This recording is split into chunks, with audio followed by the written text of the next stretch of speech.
हरे कृष्णा। ओम नमो भगवते वासुदेवाय। आप सभी भक्तों को मोहिनी एकादशी की हार्दिक शुभकामनाएं। भक्तों, आज की इस वीडियो में आप सभी सुनेंगे मोहिनी एकादशी की व्रत कथा।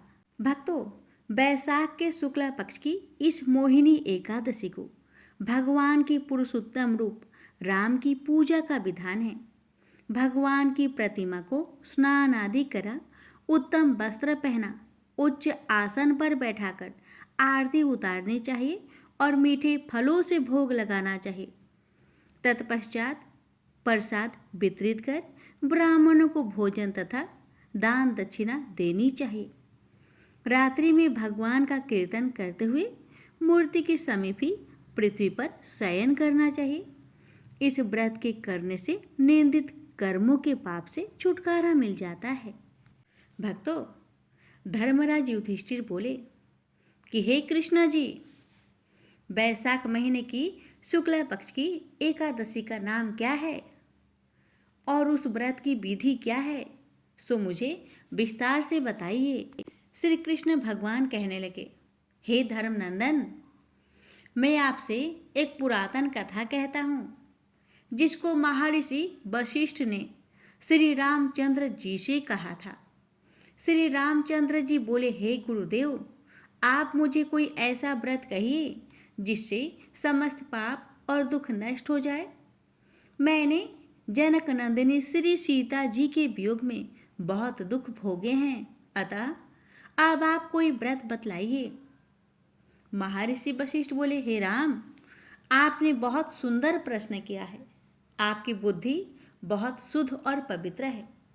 आपके नाम के स्मरण मात्र से ही मनुष्य पवित्र हो जाता है, इसलिए आपका यह प्रश्न लोकहित में अवश्य आएगा। वैशाख मास के शुक्ला पक्ष में जो एकादशी होती है उसका नाम मोहिनी है। इस एकादशी का व्रत करने से मनुष्य के समस्त पाप तथा दुख कट जाते हैं। उसके व्रत के प्रभाव से मनुष्य मोह जाल से छूट जाता है। अतः हे राम, इस एकादशी का व्रत दुखी मनुष्य को अवश्य ही करना चाहिए। मोहिनी एकादशी के व्रत में मनुष्य के समस्त पाप नष्ट हो जाते हैं। अब आप इसकी कथा को ध्यानपूर्वक सुनिए। सरस्वती नदी के किनारे एक भद्रावती नाम की नगरी बसी हुई है। उस नगरी में सोमवंशीय धृतमान नाम का एक राजा राज्य करता था। उसी नगरी में एक धन्य धान्य से पूर्ण पुण्यवान एक वैश्य रहता था। उसका नाम था धर्मपाल। वह बहुत धर्मात्मा तथा विष्णु भक्त था। उसने नगर में अनेकों भोजनालय, प्याऊ, कुआं, तालाब, धर्मशाला आदि बनवाए हैं। उसने सड़कों के किनारे आम, जामुन, नीम आदि के वृक्ष लगवाए हैं। उस वैश्य के 5 पुत्र हैं। उसका सबसे बड़ा पुत्र बहुत पापी था। वह वैश्याओं और गुंडों की संगति करता था। वह अपना समय जुआ खेलने में बिताता था। वह दूसरों की स्त्रियों के साथ भोग विलास करता था। वह महान नीचा था और देवता पितृ आदि को नहीं मानता था। वह अपने पिता के धन को बुरे काम में खर्च किया करता था। वह मद्यपान तथा मांस का भक्षण भी किया करता था। इस पर उसके पिता, भाइयों तथा कुटुंबियों ने उसे घर से निकाल दिया और उसकी निंदा करने लगे। घर से निकलने के बाद अपने आभूषणों तथा वस्त्रों को बेचकर रहने लगा। धन नष्ट हो जाने पर वेश्याओं ने तथा गुंडों ने भी उसका साथ छोड़ दिया। अब वह भूख और प्यास से दुखी रहने लगा। अब उसने चोरी करने का विचार किया और रात्रि में चोरी करने लगा। एक दिन वह पकड़ा गया, परंतु सिपाहियों ने वैश्य का पुत्र जानकर उसे छोड़ दिया। वह दूसरी बार फिर पकड़ा गया और राजा ने उसे कारागार में बंद करा दिया। कारागार में राजा ने उसको बहुत दुख दिए और उसको इस नगर को छोड़ने के लिए कहा। अंत में वह दुखी होकर नगर को छोड़कर चला गया और जंगल में पशु पंछियों को मार मार कर खाने लगा। फिर बहेलिया ही बन गया और धनुष बाण से पशुओं पंछियों को मार मार कर खाने लगा। एक दिन वह पापी भूख और प्यास से व्याकुल खाने की खोज में निकल पड़ा और कौटिल्य ऋषि के आश्रम पर आ पहुंचा। इस समय बैसाख महीना था। कौटिल्य ऋषि गंगा स्नान करके आए थे। उनके भीगे वस्त्रों के पानी के छींटे मात्र इस पापी के ऊपर पड़ गई। इतना से ही उसे सतबुद्धि प्राप्त हुई। वह पापी मुनि के पास जाकर हाथ जोड़कर कहने लगा, हे मुनि, मैंने अपने जीवन में अनेकों पाप किए हैं। आप उन पापों से छूटने का कोई साधारण उपाय बताइए जिसे मैं बिना धन के ही कर सकूं। बहेलिया की बात सुनकर ऋषि बोले, मैं तुम्हें एक उपाय बताता हूँ, ध्यान देकर सुनो। देखो, तुम बैसाख महीने की शुक्ला पक्ष की जो एकादशी है उस एकादशी का व्रत करो। इस एकादशी का नाम है मोहिनी। इसके व्रत को करने से तुम्हारे जितने भी पाप है सब की सब नष्ट हो जाएंगे। मुनि की वचनों को सुनकर बहेलिया बहुत प्रसन्न हुआ और उसने मन में ठाना कि वो विधि विधान के साथ मोहिनी एकादशी का व्रत करेगा। और उसने वैसा ही किया जैसे ऋषि ने बताए थे। हे राम जी, उस व्रत के प्रभाव से उस बहेलिए के समस्त पाप नष्ट हो गए और अंत में गरुड़ पर चढ़कर विष्णु लोक को चला गया। इस व्रत से मोह आदि भी नष्ट हो जाते हैं। संसार में इस व्रत से अन्य कोई श्रेष्ठ व्रत नहीं है। इसके महात्म्य के श्रवण व पठन से जो पुण्य मिलता है वह पुण्य एवं सहस्त्र गोदान के पुण्य के बराबर है। प्रेम से बोलिए जय श्री हरि। भगवान विष्णु और माता लक्ष्मी आप सभी भक्तों की हर मनोकामना को पूर्ण करें। अब आइए प्यारे भक्तों, मैं आप सभी को श्रवण कराने जा रही हूँ एकादशी व्रत में सुनी जाने वाली संपूर्ण व्रत कथा। इन कथाओं को एकादशी के दिन अवश्य ही सुनना चाहिए, तभी आपको व्रत का पूर्ण फल प्राप्त होगा। तो आइए प्यारे भक्तों, अब हम सुनते हैं विष्णु प्रिया तुलसी माता जी की व्रत कथा। प्रेम से बोलिए जय श्री हरि। तुलसी महारानी की जय। एक बार देवराज इंद्र देवगुरु बृहस्पति के साथ भगवान शिव का दर्शन करने कैलाश गए। महादेव ने दोनों की परीक्षा लेनी चाहिए, इसलिए रूप बदलकर अवधूत बन गए। उनके शरीर पर कोई वस्त्र न था।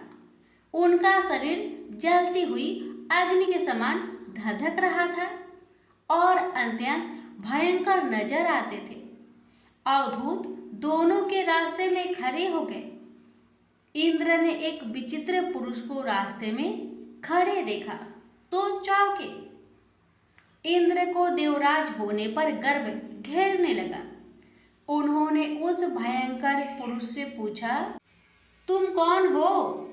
भगवान शिव अभी कैलाश पर विराज रहे हैं या कहीं भ्रमण पर है? मैं उनके दर्शन के लिए आया हूँ। इंद्र ने कई प्रश्न किए, लेकिन वह पुरुष योगियों के समान मौन ही रहे। इंद्र को लगा कि एक साधारण प्राणी उनका अपमान कर रहा है। उनके मन में देवराज होने का अहंकार उपजा, जो क्रोध में बदल गया। इंद्र ने कहा, मेरे बराबर अनुरोध करने पर भी तू कुछ नहीं बोलकर मेरा अपमान कर रहा है। मैं तुझे अभी दंड देता हूँ। ऐसा कहकर इंद्र ने वज्र उठा लिया। भगवान शिव ने वज्र को उसी समय अस्तंभित यानी जड़ कर दिया। इंद्र की बाह अकड़ गई। भगवान अवधूत क्रोध से लाल हो गए। बृहस्पति उनके चेहरे पर आई क्रोध की ज्वाला को देखकर समझ गए कि ऐसा प्रचंड स्वरूप महादेव के अतिरिक्त किसी का नहीं हो सकता। बृहस्पति शिव स्तुति गाने लगे। उन्होंने इंद्र को भी महादेव के चरणों में लेटा दिया और बोले, प्रभु, इंद्र आपके चरणों में पड़े हैं, आपके शरणागत है।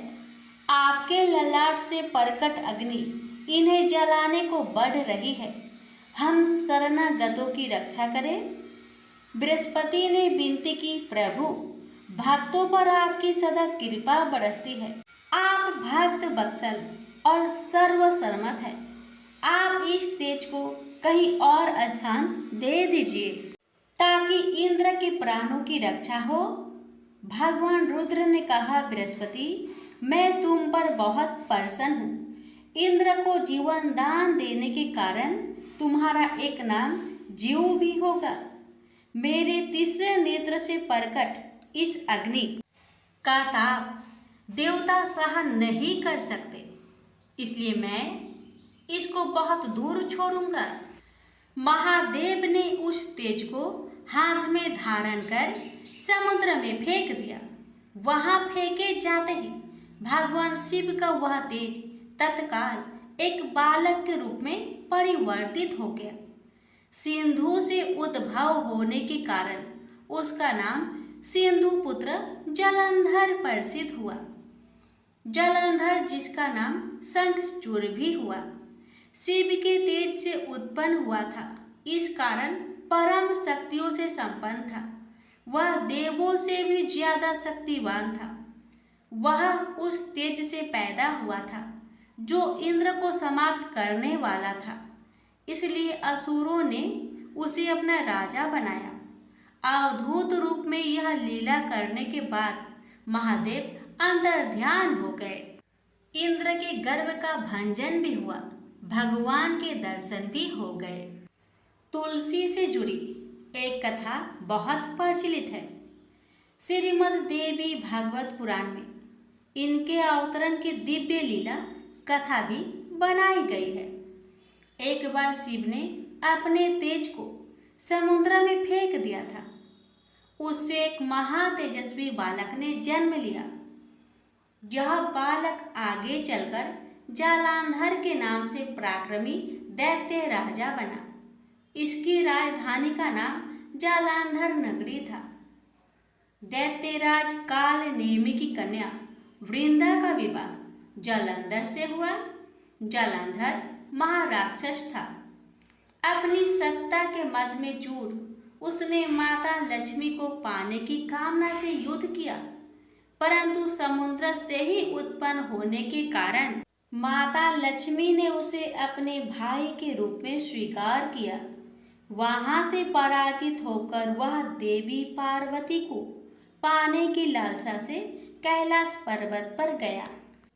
भगवान देवाधिदेव शिव का ही रूप धरकर माता पार्वती के समीप गया, परंतु मां ने अपने योग बल से उसे तुरंत पहचान लिया तथा वहां से अंतर्ध्यान हो गई। देवी पार्वती ने क्रोध होकर सारा वृत्तांत भगवान विष्णु को सुनाया। जालांधर की पत्नी वृंदा अत्यंत पतिव्रता स्त्री थी। उसी के पतिव्रत धर्म की शक्ति से जालांधर ना तो मारा जाता था और ना ही पराजित होता था।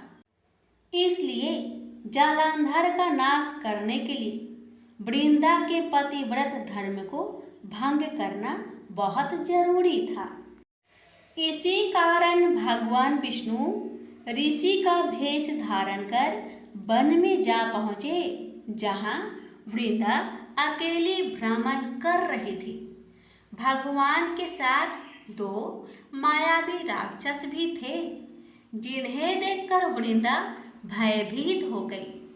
ऋषि ने वृंदा के सामने पल में दोनों को भस्म कर दिया। उनकी शक्ति देखकर वृंदा ने कैलाश पर्वत पर महादेव के साथ युद्ध कर रहे अपने पति जालंधर के बारे में पूछा।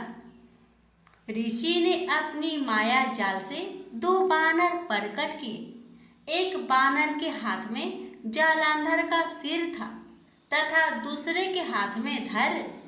अपने पति की यह दशा देखकर वृंदा मूर्छित होकर गिर पड़ी। होश में आने पर उन्होंने ऋषि रूपी भगवान विष्णु से विनती की कि वह उसके पति को जीवित करे। भगवान ने अपनी माया से पुनः जालंधर का सिर धड़ से जोड़ दिया, परंतु स्वयं भी वह उसी शरीर में प्रवेश कर गए। वृंदा को इस छल का जरा आभास न हुआ। जालंधर बने भगवान के साथ वृंदा पतिव्रता का व्यवहार करने लगी, जिससे उसका अस्तित्व भंग हो गया। ऐसे होते ही वृंदा का पति जालंधर युद्ध में हार गया। इस सारी लीला का जब वृंदा को पता चला तो उसने क्रोध होकर भगवान विष्णु को शीला होने का श्राप दे दिया तथा स्वयं सती हो गई। जहाँ वृंदा भस्म हुई वहाँ तुलसी का पौधा उगा।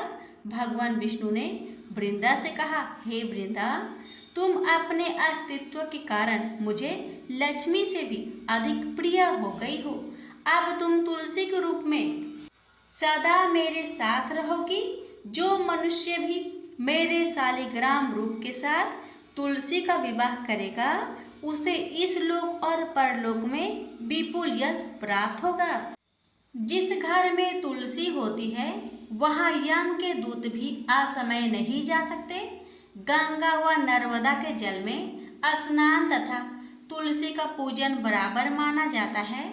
चाहे मनुष्य कितना भी पापी क्यों न हो, मृत्यु के समय जिसके प्राण मंजरी रहित तुलसी और गंगा जल मुख में रखकर निकल जाते हैं, वह पापों से मुक्त होकर बैकुंठ धाम को प्राप्त होता है।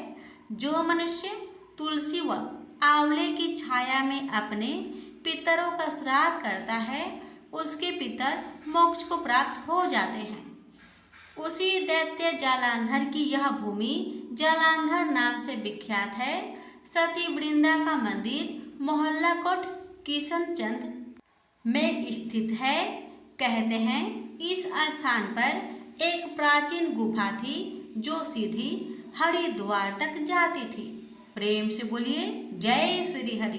तुलसी मैया की जय, लक्ष्मी नारायण की जय। भोला भक्त की एकादशी व्रत कथा। बहुत साल पहले की बात है।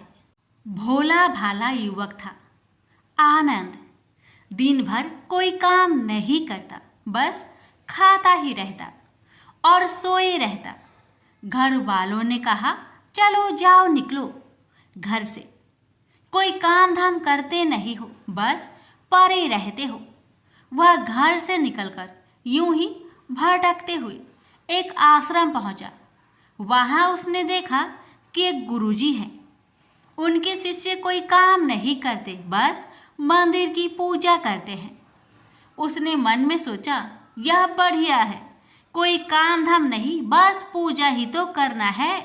गुरुजी के पास जाकर पूछा, क्या मैं यहाँ रह सकता हूँ? गुरुजी बोले, हाँ हाँ, क्यों नहीं, लेकिन मैं कोई काम नहीं कर सकता हूँ। गुरुजी बोले, कोई काम नहीं करना है, बस पूजा करना होगा। आनंद बोला, ठीक है, वह तो मैं कर लूँगा। अब आनंद महाराज आश्रम में रहने लगे। ना कोई काम ना कोई धाम, बस सारा दिन खाते रहो और प्रभु भक्ति में भजन गाते रहो। महीना भर हो गया। फिर एक दिन आई एकादशी। उसने रसोई में जाकर देखा, खाने की कोई तैयारी नहीं। उसने गुरुजी से पूछा, आज खाना नहीं बनेगा क्या? गुरुजी ने कहा, नहीं, आज तो एकादशी है, तुम्हारा भी उपवास है। उसने कहा, नहीं, अगर हमने उपवास कर लिया तो कल का दिन हम नहीं देख पाएंगे। हम नहीं कर सकते उपवास, हमें तो भूख लगती है। आपने पहले क्यों नहीं बताया? गुरुजी ने कहा, ठीक है, तुम ना करो उपवास, पर खाना भी तुम्हारे लिए कोई और नहीं बनाएगा, तुम खुद बना लो। बेचारा मरता क्या ना करता। गया रसोई में। गुरुजी फिर आए, देखो, अगर तुम खाना बना लो तो राम जी को भोग जरूर लगा लेना और नदी के उस पार जाकर बना लो रसोई। ठीक है। लकड़ी, आटा, तेल, घी सब्जी लेकर आनंद महाराज चले गए। जैसा तैसा खाना भी बनाया। खाने लगा तो याद आया गुरुजी ने कहा था कि राम जी को भोग लगाना है। लगा भजन गाने, आओ मेरे राम जी भोग लगाओ जी, प्रभु राम आइए, श्री राम आइए, मेरे भोजन का भोग लगाइए। कोई ना आया तो बेचैन हो गया कि यहाँ तो भूख लग रही है और राम जी आ ही नहीं रहे। भोला मानस जानता नहीं था कि प्रभु साक्षात तो आएंगे नहीं, पर गुरुजी की बात मानना जरूरी है। फिर उसने कहा, देखो प्रभु राम जी, मैं समझ गया कि आप क्यों नहीं आ रहे हैं। मैंने रूखा सूखा बनाया है और आपको तरमाल खाने की आदत है, इसलिए नहीं आ रहे हैं। ऐसी बात है तो सुनो प्रभु जी, आज वहाँ भी कुछ नहीं बना है, सबको एकादशी है। खाना हो तो यह भोग ही खा लो। श्री राम अपने भक्त की सरलता पर बड़े मुस्कुराए और माता सीता के साथ प्रकट हो गए। भक्त असमंजस में, गुरुजी ने तो कहा था कि राम जी आएंगे, पर यहाँ तो माता सीता भी आई है और मैंने तो भोजन बस 2 लोगों का बनाया है। चलो कोई बात नहीं, आज इन्हें ही खिला देते हैं। बोला, प्रभु मैं भूखा रह गया, लेकिन मुझे आप दोनों को देखकर बड़ा अच्छा लग रहा है। लेकिन अगली एकादशी पर ऐसा ना करना, पहले बता देना कि आप कितने जन आ रहे हो, और हाँ थोड़ा जल्दी आ जाना। राम जी उसकी बात पर बड़े मुंदित हुए। प्रसाद ग्रहण कर चले गए। अगली एकादशी तक यह भोला मानस सब भूल गया। उसे लगा प्रभु ऐसे ही आते होंगे और प्रसाद ग्रहण करते होंगे। फिर एकादशी आई। गुरुजी से कहा, मैं चला अपना खाना बनाने, पर गुरुजी थोड़ा ज़्यादा अनाज लगेगा, वहाँ 2 लोग आते हैं। गुरुजी मुस्कुराए, भूख के मारे बावला है, ठीक है ले जा और अनाज ले जा। आपकी बार उसने 3 लोगों का खाना बनाया। फिर गुहार लगाई, प्रभु राम आइए, सीता राम आइए, मेरे भोजन का भोग लगाइए। प्रभु की महिमा भी निराली है। भक्त के साथ कौतुक करने में उनको बड़ा ही मजा आता है। इस बार वे अपने भाई लक्ष्मण, भरत, शत्रुघ्न और हनुमान जी को लेकर आ गए। भक्त को चक्कर आ गया। यह क्या हुआ? एक का भोजन बनाया तो 2 आए, आज 2 का खाना ज्यादा बनाया तो पूरा खानदान आ गया। लगता है आज भी भूखा ही रहना पड़ेगा। सबका भोजन लगाया और बैठे बैठे देखता रहा। अनजाने ही उसकी भी एकादशी हो गई। फिर अगली एकादशी आने से पहले गुरुजी से कहा, गुरुजी ये आपके प्रभु राम जी अकेले क्यों नहीं आते? हर बार कितने सारे लोग ले आते हैं, इस बार अनाज ज़्यादा देना। गुरुजी को लगा कहीं यह अनाज बेचता तो नहीं, देखना पड़ेगा जाकर। भंडार में कहा, इसे जितना अनाज चाहिए दे दो, और छुप कर उसे देखने चल पड़े।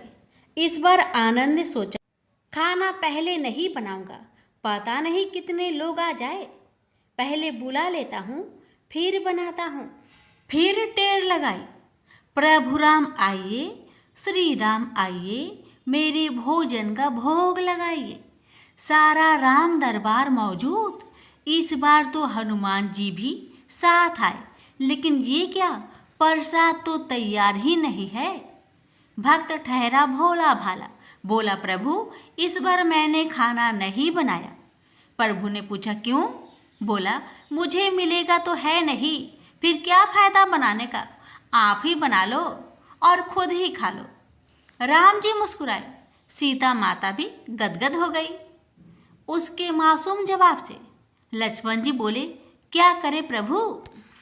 प्रभु बोले, भक्त की इच्छा है, पूरी तो करनी पड़ेगी, चलो लग जाओ काम से। लक्ष्मण जी ने लकड़ी उठाई, माता सीता आटा सानने लगी। भक्त एक तरफ बैठकर देखता रहा। माता सीता रसोई बना रही थी तो कई ऋषि मुनि, यक्ष, गंधर्व प्रसाद लेने आने लगे। इधर गुरुजी ने देखा खाना तो बना नहीं, भक्त एक कोने में बैठा है। पूछा, बेटा क्या बात है, खाना क्यों नहीं बनाया? बोला, अच्छा किया गुरुजी आप आ गए, देखिए कितने लोग आते हैं प्रभु के साथ। गुरुजी बोले, मुझे तो कुछ नहीं दिख रहा तुम्हारे और अनाज के सिवा। भक्त ने माथा पकड़ लिया, एक तो इतनी मेहनत करवाते हैं प्रभु, भूखा भी रखते हैं और ऊपर से गुरुजी को दिख भी नहीं रहे, यह और बड़ी मुसीबत है। प्रभु से कहा, आप गुरुजी को क्यों नहीं दिख रहे हैं? प्रभु बोले, मैं उन्हें नहीं दिख सकता। भक्त बोला, क्यों? वो तो बड़े पंडित है, ज्ञानी है, विद्वान है, उन्हें तो बहुत कुछ आता है, उनको क्यों नहीं दिखते आप? प्रभु बोले, माना कि उनको सब आता है, पर वे सरल नहीं है तुम्हारी तरह, इसलिए उनको नहीं दिख सकता। आनंद ने गुरुजी से कहा, गुरुजी प्रभु कह रहे हैं आप सरल नहीं है, इसलिए आपको नहीं दिखेंगे। गुरुजी रोने लगे, वाकई मैंने सब कुछ पाया पर सरलता नहीं पा सका तुम्हारी तरह, और प्रभु तो मन की सरलता से ही मिलते हैं। प्रभु प्रकट हो गए और गुरुजी को भी दर्शन दिए। इस तरह एक भक्त के कहने पर प्रभु ने रसोई भी बनाई। प्रेम से बोलिए सीताराम की जय, लक्ष्मी नारायण की जय। कुबेर का कर्ज। एक बार भृगु ऋषि ने जानना चाहा कि ब्रह्मा, विष्णु और महेश में कौन सबसे श्रेष्ठ है। वह बारी बारी से सबके पास गए। ब्रह्मा और महेश ने भृगु को पहचाना तक नहीं, न ही आदर दिया। इसके बाद भृगु विष्णु के यहाँ गए। विष्णु उस समय विश्राम कर रहे थे। लक्ष्मी उनके पैर दबा रही थी। भृगु ने पहुंचते ही कुछ न कहा न सुना और विष्णु की छाती पर पैर से प्रहार कर दिया। लक्ष्मी यह देखकर भौंकचक्की रह गई, किंतु विष्णु ने भृगु का पैर पकड़कर विनीत भाव से कहा, मुनिवर आपके कोमल पैर में चोट लगी होगी, इसके लिए क्षमा करें। लक्ष्मी को विष्णु की इस नम्रता पर बड़ा क्रोध आया। वे भगवान विष्णु से नाराज होकर भूलोक में आ गई तथा कोल्हापुर में रहने लगी। लक्ष्मी की चले जाने से विष्णु को लगा कि उनका श्री और वैभव ही नष्ट हो गया। उनका मन बड़ा अशांत रहने लगा। लक्ष्मी को ढूंढने के लिए वे श्री निवास के नाम से भूलोक में आए। घूमते घूमते वे बेक्टाचल में पर्वत क्षेत्र में बकुला माई के आश्रम में पहुंचे। बकुला माई ने उनकी बड़ी आव भगत की और उन्हें आश्रम में ही रहने को कहा। एक दिन जंगल में एक मतवाला हाथी आया। आश्रमवासी डरकर इधर उधर भागने लगे। श्रीनिवास ने यह देखा तो धनुष बाण लेकर हाथी का पीछा किया।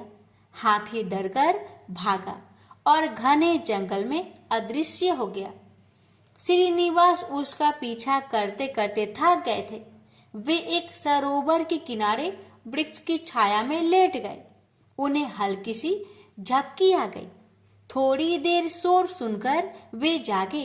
देखा 4-6 लड़कियां उन्हें घेर खड़ी है। श्रीनिवास को जागा हुआ देखकर वे टपक कर बोली, यह हमारी राजकुमारी पद्मावती का सुरक्षित उपवन है। यहाँ पुरुषों का आना मना है। तुम यहाँ कैसे और क्यों आए? श्रीनिवास कुछ जवाब दे इससे पहले ही उनकी दृष्टि वृक्ष की ओर से झांकती राजकुमारी की ओर गई। श्रीनिवास पद्मावती को एकटक देखते रह गए। थोड़ा संयत होकर कहा, देवियों मुझे पता नहीं था, मैं एक शिकार का पीछा करता हुआ यहाँ आया था। थक जाने पर मुझे नींद आ गई थी, क्षमा करे। श्रीनिवास आश्रम में लौट तो आए किंतु बड़े उदास रहने लगे। एक दिन बकुला माई ने बड़े प्यार से उनकी उदासी का कारण पूछा। श्रीनिवास ने पद्मावती से भेंट होने की सारी कहानी कह सुनाई। फिर कहा, उसके बिना मैं नहीं रह सकता। बकुला माई बोली, ऐसा सपना मत देखो। कहाँ वह प्रतापी चोल नरेश आकाश राज की बेटी, और कहाँ तुम आश्रम में पलने बाड़े एक कुल गोत्रहीन युवक। निवास बोले, माँ एक उपाय है, तुम मेरा साथ दो तो सब संभव है। बकुला माई ने श्रीनिवास का सच्चा प्यार देखकर हाँ कर दी। श्रीनिवास ज्योतिष जानने वाली औरत का भेष बनाकर राजा आकाश की राजधानी नारायणपुर पहुंचे। उसकी चर्चा सुन पद्मावती ने भी उस औरत को महल में बुलाकर अपना हाथ दिखाया। राजकुमारी की हस्तरेखा देखकर वह बोली, राजकुमारी कुछ दिन पहले तुम्हारी भेंट तुम्हारे सुरक्षित उद्यान में किसी युवक से हुई थी। तुम दोनों की दृष्टि मिली थी। उस युवक से तुम्हारी शादी का योग बनता है। पद्मावती की माँ धारणा देवी ने पूछा, यह कैसे हो सकता है? ज्योतिषी औरत बोली, ऐसा ही योग है। ग्रह कहते हैं कोई औरत अपने बेटे के लिए आपकी बेटी मांगने स्वयं आएगी। 2 दिन बाद सचमुच ही बकुला माई एक तपस्विनी का भेष में राजमहल में आई। उसने अपने युवा बेटे के साथ पद्मावती का विवाह की चर्चा की। राजा आकाश ने बकुला माई को पहचान लिया। उन्होंने पूछा, वह युवक कौन है? बकुला माई बोली, उसका नाम श्रीनिवास है। वह चंद्र वंश में पैदा हुआ है। मेरे आश्रम में रह रहा है। मुझे माँ की तरह मानता है। राजा आकाश ने कुछ सोचकर उत्तर देने के लिए कहा। बकुला माई के चले जाने पर आकाश ने राज पुरोहित को बुलाकर सारी बात बताई। राज पुरोहित ने गणना की, फिर अपनी सहमति देते हुए कहा, महाराज श्रीनिवास में विष्णु जैसा देवगुण है। लक्ष्मी जैसी आपकी बेटी के लिए यह बड़ा सुयोग है। राजा आकाश ने तुरंत बकुला माई के यहाँ अपनी स्वीकृति के साथ विवाह की लग्न पत्रिका भेज दी। बकुला माई अब चिंतित हो उठी। वह श्रीनिवास से बोली, बेटा अब तक तो विवाह की ही चिंता थी, अब पैसे न होने की चिंता है। मैं वाराह स्वामी के पास जाती हूँ, उनसे पूछती हूँ कि क्या किया जाए। बकुला माई श्रीनिवास को लेकर वराह स्वामी के पास गई और श्रीनिवास के विवाह के लिए धन की समस्या बताई। तो वराह स्वामी ने 8 दिग्पालों इंद्र, कुबेर, ब्रह्मा, शंकर आदि देवताओं को अपने आश्रम में बुलवाया। फिर श्रीनिवास को बुलवाकर कहा, तुम स्वयं इन्हें अपनी समस्या बताओ। श्रीनिवास ने देवताओं से कहा, मैं चोल नरेश राजा आकाश की बेटी पद्मावती से विवाह करना चाहता हूँ। मेरी हैसियत राजा के अनुरूप नहीं है। मेरे पास धन नहीं है। मैं क्या करूँ? इंद्र ने देवताओं के कोषाध्यक्ष कुबेर से कहा, कुबेर इस काम के लिए तुम श्रीनिवास को ऋण दो। कुबेर ने कहा, ऋण तो मैं दे दूंगा, पर उसे यह वापस कब और कैसे करेंगे, इसका निर्णय होना चाहिए। श्रीनिवास बोले, इसकी चिंता मत कीजिए, कलयुग के अंत में मैं सब ऋण चुका दूंगा। कुबेर ने स्वीकार कर लिया। सब देवताओं की साक्षी में श्रीनिवास ने ऋण पत्र लिख दिया। उस धन से श्रीनिवास और पद्मावती का विवाह बड़ी धूमधाम से हुआ।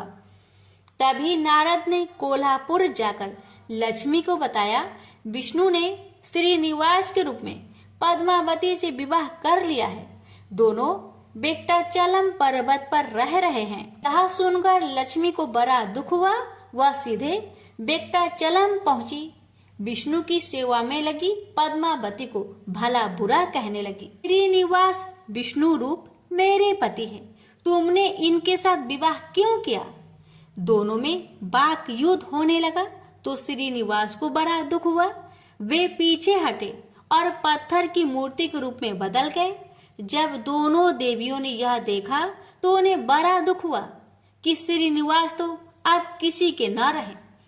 इतने में शीला विग्रह से आवाज आई, देवियों अब मैं इस पत्थर पर वेंकटेश्वर स्वामी के नाम से अपने भक्तों का अभिष्ट पूरा करता रहूंगा। उनसे प्राप्त चढ़ावे के धन द्वारा कुबेर के कर्ज का ब्याज चुकाता रहूंगा। इसलिए तुम दोनों मेरे लिए आपस में झगड़ा मत करो। शीला बिगा से यह बानी सुनते ही लक्ष्मी और पद्मावती दोनों ने सिर झुका लिया।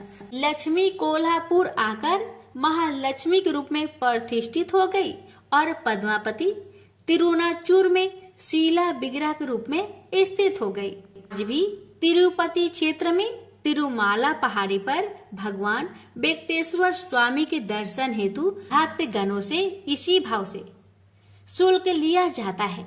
उनकी पूजा पुष्प मिष्ठान आदि से ना होकर धन द्रव्य से होती है। इसी धन से भगवान श्रीनिवास वेंकटेश्वर स्वामी कुबेर का कर्ज चुका रहे हैं। प्रेम से बोलिए जय श्री हरि। हे लक्ष्मी नारायण, आपकी कथा कहने वाले, सुनने वाले, हुक्कार भरने वाले सभी भक्तों पर आपने कृपा सदा सर्वदा बनाए रखेगा। तो प्रेम से बोलिए लक्ष्मी नारायण भगवान की जय। लापसी तपसी की कथा। एक लापसी था, एक तपसी था। तपसी हमेशा भगवान की तपस्या में लीन रहता था। लापसी रोजाना सवा सेर की लापसी बनाकर भगवान का भोग लगाकर जीम लेता था। एक दिन दोनों लड़ने लगे। लापसी बोला, मैं रोज भगवान की तपस्या करता हूँ, इसलिए मैं बड़ा हूँ। लापसी बोला कि मैं रोज भगवान को सवा सेर लापसी का भोग लगाता हूँ, इसलिए मैं बड़ा हूँ। नारद जी वहां से गुजर रहे थे। दोनों को लड़ता देखकर उनसे पूछा कि क्यों तुम लड़ रहे हो। लापसी ने खुद को बड़ा होने का कारण बताया और तपसी ने अपना कारण बताया। नारद जी बोले, तुम्हारा फैसला मैं कर दूंगा। दूसरे दिन लापसी और तपसी नहाकर अपनी रोज की भक्ति करने आए तो नारद जी ने छुपकर 1.25 करोड़ की एक एक अंगूठी उन दोनों के आगे रख दी। तपसी की नजर जब अंगूठी पर पड़ी तो उसने चुपचाप अंगूठी उठाकर अपने नीचे दबा ली। लापसी की नजर अंगूठी पर पड़ी लेकिन उसने ध्यान नहीं दिया। भगवान को भोग लगाकर लापसी खाने लगा। नारद जी सामने आए तो दोनों ने पूछा कि कौन बड़ा। तो नारद जी ने तपसी को खड़ा होने को कहा। वो खड़ा हुआ तो उसके नीचे दबी अंगूठी दिखाई पड़ी। नारद जी ने तपसी से कहा, तपस्या करने के बाद भी तुम्हारी चोरी करने की आदत नहीं गई, इसलिए लापसी बड़ा है और तुम्हें तुम्हारी तपस्या का कोई भी फल नहीं मिलेगा। तपसी शर्मिंदा होकर माफी मांगने लगा। उसने नारद जी से पूछा, मुझे मेरी तपस्या का फल कैसे मिलेगा। नारद जी ने कहा, यदि कोई गाय और कुत्ते की रोटी नहीं बनाएगा तो फल तुझे मिलेगा। यदि कोई ब्राह्मण को भोजन करवाकर दक्षिणा नहीं देगा तो फल तुझे मिलेगा। यदि कोई साड़ी के साथ ब्लाउज नहीं देगा तो फल तुझे मिलेगा। यदि कोई दिए से दिया जलाएगा तो फल तुझे मिलेगा। यदि कोई सारी कहानी सुने लेकिन तुम्हारी कहानी नहीं सुने तो फल तुझे मिलेगा। उसी दिन से हर व्रत कथा कहानी के साथ लापसी तपसी की कहानी भी सुनी और कही जाती है। प्रेम से बोलिए लक्ष्मी नारायण की जय।